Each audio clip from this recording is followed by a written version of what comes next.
Malapit nang mapanood ang Manila Matriarchs na pinangungunahan ni Karil. Masayang-masaya ang It's Showtime host dahil napili siya para sa naturang reality show. Nakakatuwa at medyo interesting to see how our different points of view are and where we are in our career and our family life. Pagbabahagi ni Karil sa ABS-CBN News. Bukod sa pagiging noontime show host ay ipakikita rin ng aktres sa bagong programa ang iba't ibang kaganapan ng kanyang buhay. Then, theater, syempre, I guess our music as well.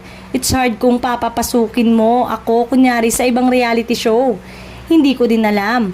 Parang every time they ask me, why are you doing this? Sabi ko, I don't know. And I would never say yes but I did somehow.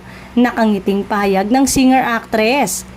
Nagkaroon ng mga espekulasyon na posibleng buntis na si Karil dahil matagal-tagal na hindi napapanood sa It's Showtime. Napansin din ng mga tagahanga na tumaba ng kaunti ang TV host nang bumalik sa programa kamakailan. Nakaliw ako dahil sa Little Shop of Horrors. Hindi alam ng lahat na kapag gumawa ka ng isang dula, ang ibig sabihin ng Tech Week ay halos nakatira ka sa teatro. You're wearing the warmest clothes kasi aircon. At nagpapasalamat din di umano ito sa Showtime ay naging napakabait sa kanya at binigyan at pinayagan siya na mag-leave. Siguro nagtataka ulit yung mga tao bakit mawawala ulit ako. Paliwanag ng It's Showtime host.